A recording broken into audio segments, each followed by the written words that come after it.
আসসালামু আলাইকুম ওয়া রাহমাতুল্লাহি ওয়া বারাকাতুহু। কাছে এবং দূরের, দেশে এবং প্রবাসে যারা আমার লাইভটা দেখবেন, আপনাদের সকলকে জানাই আন্তরিক মোবারকবাদ এবং অভিনন্দন।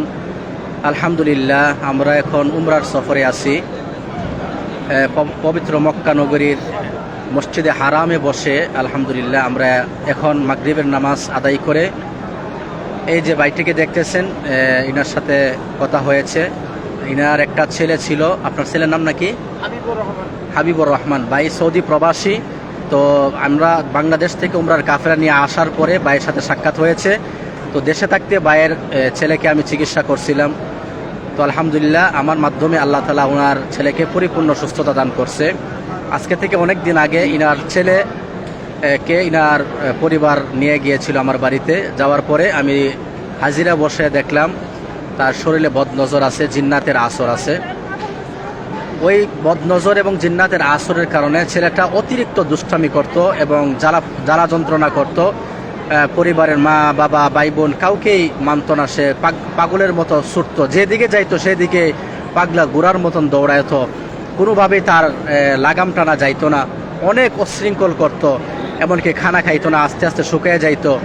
তো এভরিথিং অনেক সমস্যা ছিল। আলহামদুলিল্লাহ আমি চিকিৎসা করছি। এখন আলহামদুলিল্লাহ তার ছেলের বদনজর চলে গেছে, জিন্নাতের আসর চলে গেছে। এখন তার ছেলে এখন আলহামদুলিল্লাহ পরিপূর্ণ সুস্থ আছে। আপনারা ভাইয়ের নাম নাকি? তা মোহাম্মদ শরীফ ভাই, বাড়ি হচ্ছে মইন। আপনারা ভাইয়ের কাছ থেকে, রোগীর বাবার কাছ থেকে শুনুন। বলে সালাম দিন। আসসালামু আলাইকুম ওয়া রাহমাতুল্লাহ। আলহামদুলিল্লাহ, হুজুর ওসিলায় আমার ছেলে সম্পূর্ণ সুস্থ। আলহামদুলিল্লাহ। আপনার ছেলে যে অশৃঙ্খল করতে, অশৃঙ্খল আর করে না? না, আলহামদুলিল্লাহ। তারপর লাগামহীন, মা বাবা কাউকে মানতো না, এখন সবাইকে মানে। আলহামদুলিল্লাহ, এখন সবাই মানে। দুষ্টামি কম করে।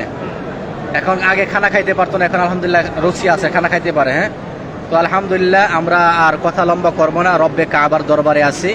এই কাবা শরীফ আমাদের এই সামনেই আছে। তো আমরা ভাইয়ের সাথে যেহেতু সাক্ষাৎ হয়েছে, আলহামদুলিল্লাহ এই জন্য ভাইয়ের কাছ থেকে লাইভটা করলাম। আপনারা সবাই আমার জন্য দোয়া করবেন, ভাইয়ের জন্য দোয়া করবেন। এবং আমরা যারা বাংলাদেশ থেকে উমরার সফরে আসছি, গোটা বিশ্ব থেকে যারা আসছে, আল্লাহ তাআলা যেন আমাদের এই সফরকে কবুল করে এবং আমাদের তাওয়াফগুলোকে যেন আল্লাহ তাআলা কবুল করে, আমাদের সাইগুলোকে যেন আল্লাহ তাআলা কবুল করে। হ্যাঁ, আমরা যারা বিভিন্ন জায়গা থেকে এই আল্লাহর ঘরে আসছে, আল্লাহ তাআলা যেন বারবার আল্লাহর ঘরে আসার তৌফিক দান করে। সেই আশা ব্যক্ত রেখে আপনাদের কাছে দোয়া চেয়ে আমি আমার লাইভগুলো শেষ করছি। এবং জিন যত বড় শক্তিশালী হোক, জাদু যত বড় কঠিন হোক, বদনজর যত বড়ই কঠিন হোক না কেন, যাদের বাচ্চা হয় না, যাদের বিবাহ হয় না, সাংসারিক অশান্তি, এই জাতীয় যত সমস্যা আছে, আপনারা আমার সাথে যোগাযোগ করবেন। আলহামদুলিল্লাহ কোরআনে চিকিৎসা করব। আলহামদুলিল্লাহ চাহে তো সুস্থ হয়ে যাবেন। আসসালামু আলাইকুম ওয়া রাহমাতুল্লাহি ওয়া বারাকাতুহু।